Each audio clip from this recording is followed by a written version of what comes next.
नमस्कार, आप देख रहे हैं जोहार झारखंड। मैं हूं आपके साथ रुचिका राज। बुलेटिन की शुरुआत इस वक्त की बड़ी खबर के साथ करते हैं। साहिबगंज से इस वक्त की बड़ी खबर आ रही है, जहां साहिबगंज सिविल कोर्ट को बम से उड़ाने की धमकी मिली है।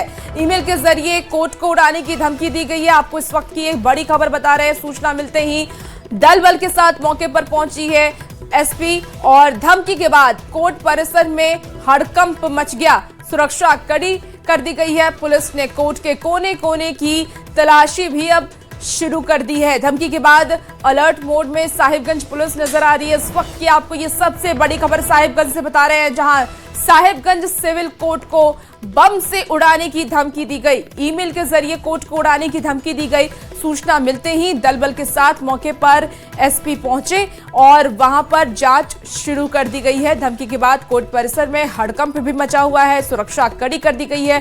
पुलिस ने कोर्ट के कोने कोने की जांच शुरू की। और ज्यादा जानकारी के साथ न्यूज 18 संवाददाता पवन राय हमारे साथ फोन लाइन पर जुड़ गए हैं। पवन, साहिबगंज सिविल कोर्ट को बम से उड़ाने की धमकी मिली है, ईमेल के माध्यम से धमकी दी गई है, क्या कुछ और जानकारी है? कब ये धमकी आई? जी बता दें कि आज जो है साहिबगंज जो सिविल कोर्ट है उनको जो है ईमेल के माध्यम से जो है थ्रेट मिला था, धमकी मिला था कि जो है कोर्ट परिसर को बम से उड़ा दिया जाएगा। इसके बाद जो है पूरे कोर्ट परिसर में जो है हलचल मच गई और इसकी सूचना जो है पुलिस अधीक्षक महोदय को दिया गया। उसके बाद जो है पूरे दल बल के साथ जो है कोर्ट परिसर में जो है पुलिस अधीक्षक पहुंचते हैं। वहीं साथ ही इसकी सूचना जो जिला उपायुक्त है उनको भी दी गई, वो भी वहां पे पहुंचे और हर एक कोना जो है बारीकी से जो है जांच किया जा रहा है। जो जांच एजेंसी है, किस ईमेल आईडी से धमकी आई है? जी बता दें कि आपको ये जिला सिविल कोर्ट का जो ऑफिशियल आईडी है उस पर जो है ये धमकी मिली है। हालांकि किस ईमेल भेजने वाला कौन है और कहां से ये ईमेल आई है इसकी जो है जांच अभी जारी है। लेकिन बता दें कि इस मामले के बाद जो है जिला पुलिस जो है पूरे अलर्ट मूड पर है। वहीं तत्काल जो है तमाम जो सिविल कोर्ट के जो अधिवक्ता हैं, जज हैं, उनको परिसर जो है खाली करवाया गया और बारीकी से एक एक कोने का जो है जांच किया गया ताकि जो सुरक्षा में किसी तरह का कोई चूक ना हो। वहीं सुरक्षा के दृष्टिकोण से राजमहल सिविल कोर्ट जो है वहां भी गहन जांच जो है चलाया गया। वहां भी कोने कोने जो है जांच जो है की गई है। वहां भी डॉग स्क्वाड और जो बम निरोधक दस्ता है उनके साथ जो है हर बैग जो आने वाले पवन, अलग अलग कोने कोने में जांच की जा रही है। क्या कोई सबूत बरामद हुए अब तक पुलिस को? देखिए अभी फिलहाल जो है कोई इस तरह का कोई जो है सामग्री जो है मिलने की सूचना नहीं है कि जो विस्फोटक पदार्थ जो है मिलने का कोई सूचना अभी नहीं है। लेकिन पुलिस जो है पूरी तरह जो है हर पहलू पर जो है जांच कर रही है। वही ईमेल भेजने वाला कौन था इसकी भी जांच हो रही है। तो कह सकते हैं जो इस मामले को लेकर जो है पुलिस जो है पूरे अलर्ट मूड में है। वही इस मामले के बाद जो है कोर्ट परिसर में जो है पूरी तरह जो हलचल मच गई। लेकिन पुलिस अधीक्षक का कहना है कि बारीकी से जांच की जा रही है, सुरक्षा में किसी तरह की कोई चूक नहीं की जाएगी। ठीक है पवन, आप नजर बना के रखिए, अपडेट लेंगे। बहुत शुक्रिया जानकारी के लिए।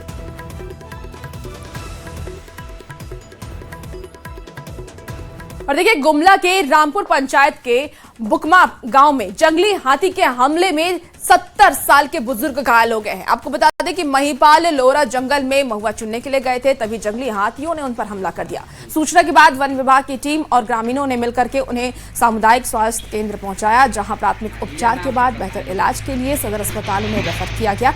घायल के परिवार को 10,000 रुपए की सहायता राशि दी गई है। तो देखिए, जंगली हाथियों का आतंक देखा जा रहा है। गुमला में एक बुजुर्ग को जंगली हाथियों ने घायल कर दिया।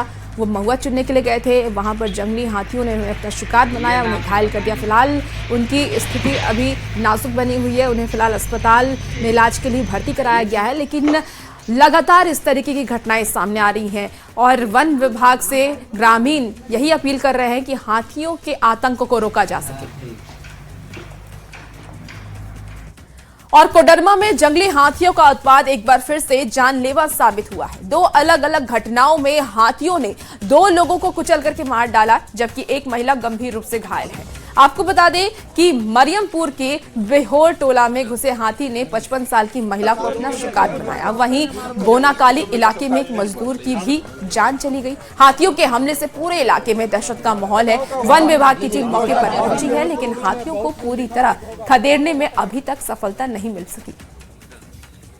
पास क्यूबा टीम है, जैसे ही हमको पता चलता है कि हाथी जहाँ भी आ रही है उसको हम लोग भगाने की हमेशा प्रयास करते हैं। और जो मृतक है उनके परिजनों को एक मुआवजा नहीं, हम तत्काल उनको 25,000 रुपया दिया जो सरकार क्रियाक्रम के लिए, और सरकारी प्रावधान के अनुसार 4 लाख रुपया का मुआवजा उनको भुगतान किया जाएगा। और चलिए अब बात झारखंड में आपदा के नाम पर साइबर ठगी की करते हैं, जहां जामताड़ा साइबर थाना पुलिस ने एक ऐसे गिरोह का खुलासा किया है जो आपदा में अवसर तलाश कर एलपीजी सिलेंडर बुकिंग के नाम पर ठगी करने वाले गिरोह का खुलासा किया है। पुलिस ने 3 शातिर साइबर अपराधियों को गिरफ्तार किया। गुप्त सूचना के आधार पर पुलिस ने बिंदा, पाथर और इसके साथ ही नारायणपुर थाना क्षेत्र में छापेमारी की है और इन लोगों के पास से 8 मोबाइल, 8 सिम कार्ड, एटीएम और 1 लाख रुपए कैश भी जब्त किया गया। साइबर ठग व्हाट्सएप नंबर पर एलपीजी सिलेंडर के लिए एपीके फाइल इंस्टॉल का मैसेज भेजता था और फिर कस्टमर से एपीके फाइल डाउनलोड करा करके उनकी सारी गोपनीय जानकारी प्राप्त कर लेता था। उसके बाद ई वॉलेट के जरिए साइबर ठगी करते थे ये लोग। ये सभी आरोपी देश भर में अपना जाल फैला रखा था। कि बिंदा पाथर के पगला मोड़ में साइबर अपराधियों द्वारा सामान्य लोगों को मोबाइल के माध्यम से एपीके भेजकर और उसके मोबाइल में डाउनलोड करवाकर तथा बैंक का मैसेज भेजकर बैंक कर्मचारी का मैसेज ये करके फ़ोन करके और उससे पैसे की ठगी कर रही है। और बोकारो के बीएसटी थाना क्षेत्र के सेक्टर 1 में राम मंदिर के गेट के पास ऑटो चालक के अपहरण की घटना सामने आई है, जहां सीसीटीवी फुटेज में साफ देखा गया है कि कमर्शियल नंबर वाली बोलेरो से आए 5 लोग ऑटो ड्राइवर गोलू कुमार को जबरन गाड़ी में बिठाकर वहां से वो ले जाते थे।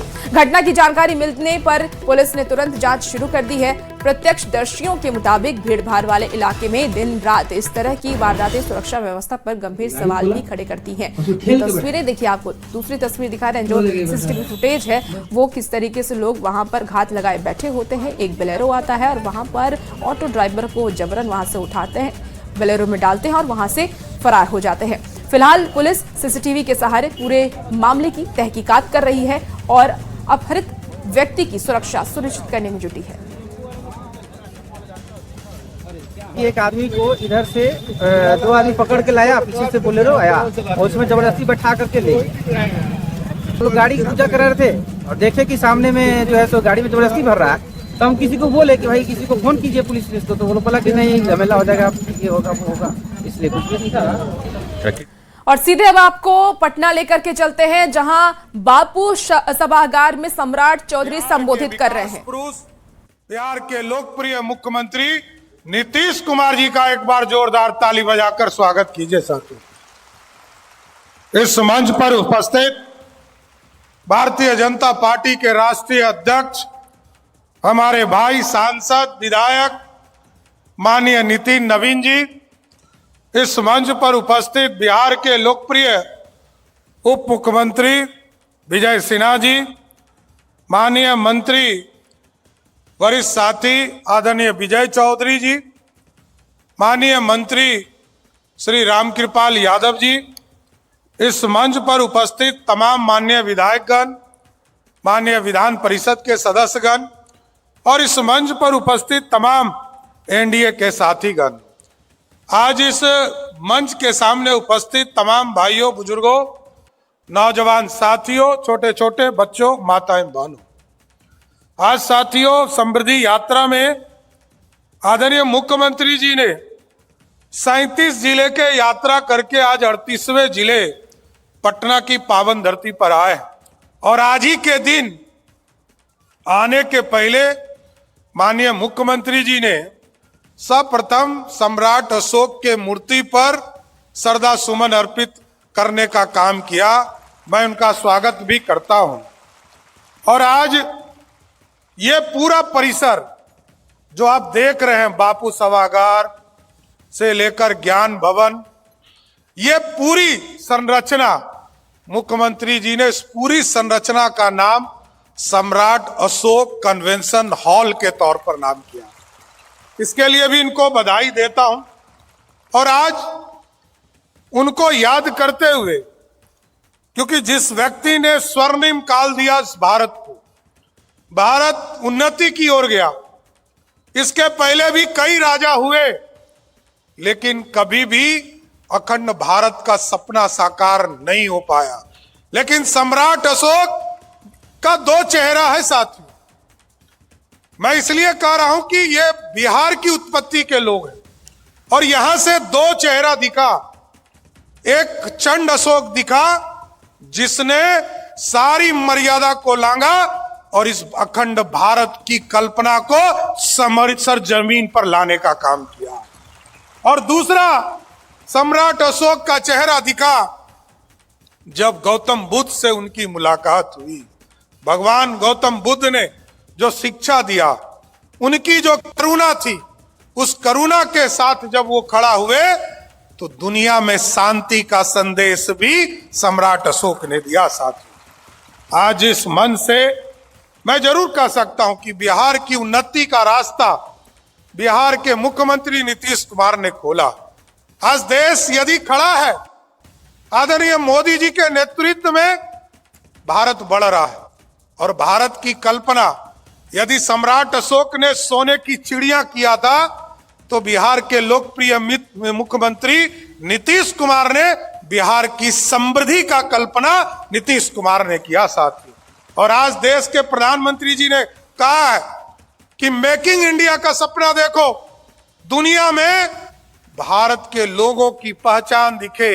और आज मोदी जी के नेतृत्व में भारत मेकिंग इंडिया का सपना देख रहा है, क्योंकि अब सोने की चिड़िया नहीं बनाना है, अब सोने का शेर बनाना है जो दुनिया में दहाड़ने का काम कर सकेगा। इसलिए साथियों, मुख्यमंत्री जी ने जिस तरह विकास के कार्य किए, सड़कों का जाल बिछाया, और यही आप बगल में देखते हैं सम्राट अशोक सभ्यता द्वार जो यहां पर बना है, इसके बगल में पूरा मैरीन ड्राइव बनाया गया। मैरीन ड्राइव 1970 में मुंबई ने बनाया। मुख्यमंत्री जी की कल्पना थी कि पटना में बने, और 2012 में नीतीश कुमार जी ने शुरुआत किया। अपने पैसे से बिहार सरकार लगातार कुछ न कुछ राशि देकर 2025 में पूरे मैरीन ड्राइव को बनाने का काम किया। आज देखने के लिए दुनिया के लोग मैरीन ड्राइव पटना आ रहे हैं, देश के किसी कोने में नहीं। और अब तो नीतीश जी ने कहा है कि इसको आगे बढ़ाना है। अभी आदरणीय मुख्यमंत्री जी जब प्रगति यात्रा में घूम रहे थे और यहां पर नितिन नवीन जी बैठे, यही उस समय पथ निर्माण मंत्री थे। तो आप सम्राट चौधरी को सुन रहे थे, जहां वो अपनी बात रखते हुए नजर आ रहे थे। अब बात करते हैं रामनवमी के रौनक के बारे में। देखिए, रामनवमी पर्व को लेकर के रांची शहर में यातायात व्यवस्था को सुचारू रूप और सुरक्षित बनाए रखने के लिए ट्रैफिक पुलिस ने विस्तृत प्लान भी जारी किया है। पुलिस अधीक्षक कार्यालय की ओर से जारी निर्देश के अनुसार आज, कल और 28 मार्च को शहर के विभिन्न हिस्सों में ट्रैफिक व्यवस्था में बदलाव किया गया है और इन 3 दिनों के दौरान शोभा यात्रा, झांकियों और विसर्जन कार्यक्रम को देखते हुए कई मार्गों पर गाड़ियों के परिचालन पर प्रतिबंध और डायवर्जन लागू रहेगा।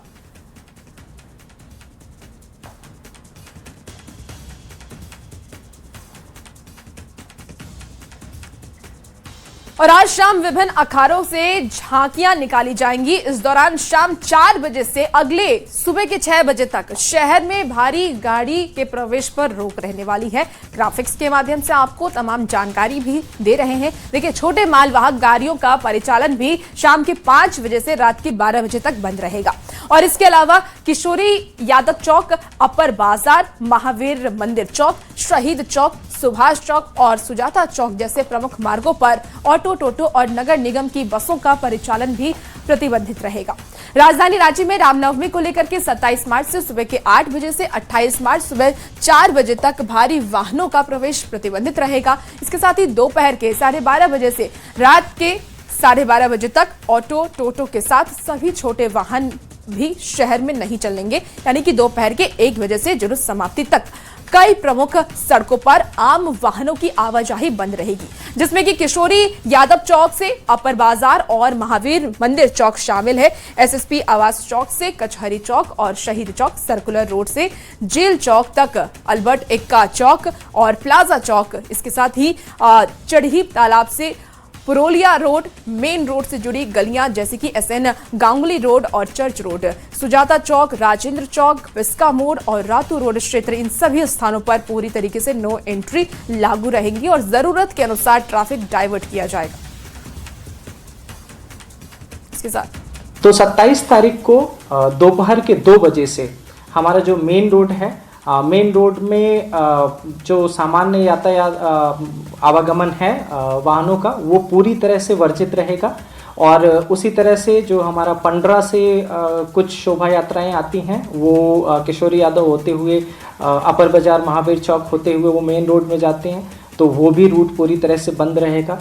कई जो बरियातू रोड से बोटी मोड़ की तरफ से बांधगाड़ी की तरफ से भी शोभा यात्राएं आती हैं, वो भी मेन रोड होते हुए तपोवन मंदिर तक जाते हैं। तो उस रूट में भी जो शोभा यात्रा के दौरान यातायात है वो बंद रखा जाएगा। और इसी तरह से डोरंडा की तरफ से बहुत सारे जुलूस आते हैं, वो भी तपोवन मंदिर जाते हैं, तो उधर का भी जो मेन रूट है आपका वो बंद रखा जाएगा। और वर्षों पुरानी और विश्व प्रसिद्ध रामनवमी का देखिए इतिहास भी अद्भुत रहा है और इसको लेकर के फिलहाल देखिए कि जो सावधानी बरतने की बात सामने आ रही है, 27 मार्च को नो एंट्री की जो बात सामने आ रही है, कुछ ऐसी जगहें हैं, कुछ ऐसे रोड हैं जिसे बंद कर दिया गया है रामनवमी जुलूस को लेकर के, क्योंकि शोभा यात्रा निकाली जानी है और शोभा यात्रा में भीड़ काफी ज्यादा होती है। ऐसे में कुछ रूट को डाइवर्ट भी किया गया है। तो वर्षों पुरानी और विश्व प्रसिद्ध रामनवमी का अद्भुत स्वरूप इन दिनों हजारीबाग में भी देखने को मिल रहा है, जहां गांव से लेकर के शहर तक श्रद्धालुओं में आस्था और भक्ति का अनोखा संगम नजर आ रहा है। आपको बता दें कि कटकम सांडी प्रखंड के खुटरा गांव में रामनवमी पर जो रामनवमी का तैयारी है वो सुर्खियां बटोर रही हैं। आखिर क्यों, आइए इस रिपोर्ट के जरिए आपको दिखाते हैं।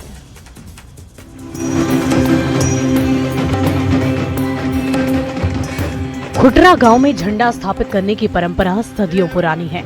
ये गांव कौमी एकता की मिसाल भी पेश करता है, क्योंकि मुहर्रम के जुलूस में भी सबसे लंबा झंडा देखने को मिलता है। इस बार ग्रामीणों की इच्छा पूरी हुई और रामनवमी पर सबसे ऊंचा झंडा स्थापित किया गया। ये संदेश है कि और लोग झंडा जैसे पहले मिलाते थे जुलूस में, हम लोग उसी तरह मिले, तो बहुत खुशी की बात है। और ये गांव हमारा हिंदू मुस्लिम जो है एकता का बहुत बड़ा परिचय है। हर लहर लहराए रे झंडा बजरंग बली का, आप देख रहे होंगे एक ऐतिहासिक झंडा यहाँ बना है, 100 फीट ऊंचा झंडा है और देख रहे होंगे राम भक्तों को किस तरह का जोश, और पूरा हजारीबाग राम भक्त से राममय हो चुका है। इस भव्य झंडे को मुस्लिम कारीगर मोहम्मद सुलेमान ने तैयार किया। 400 मीटर कपड़े और लगभग 2 लाख रुपए की लागत से इस झंडे को बनाया गया है। बहुत दिन से हमको तमन्ना था कि रामनवमी के एक बड़ा झंडा होना चाहिए हमारा झारखंड में, हजारीबाग में। इसलिए हजारीबाग में हमारा बहुत उल्लास से मनाया जाता है रामनवमी। बात की जाए तो इस झंडा का निर्माण में लगभग 1 साल लगे और लगभग 2 लाख रुपए का जो है वो लागत आया है। अब पूरे ग्रामीण यानी हम कह ले कि यह गांव जो है हिंदू मुस्लिम कौमी एकता का जो है वो परिचय देता है। दोनों समाज के जो है कई लोग मिलकर इस झंडे को खड़ा किए। हजारीबाग में रामनवमी के दौरान झंडा स्थापित करने और शोभा यात्रा में इसे नगर भ्रमण कराने की परंपरा सदियों पुरानी रही है, लेकिन इस बार खुटरा गांव के ग्रामीणों ने सबसे लंबा और भव्य झंडा स्थापित कर एक नई मिसाल कायम की है। तो हम कह सकते हैं कि रामनवमी की जो है कहीं ना कहीं खूबसूरती यही दिखता है। सुशांत सोनी, न्यूज़ 18 हजारीबाग।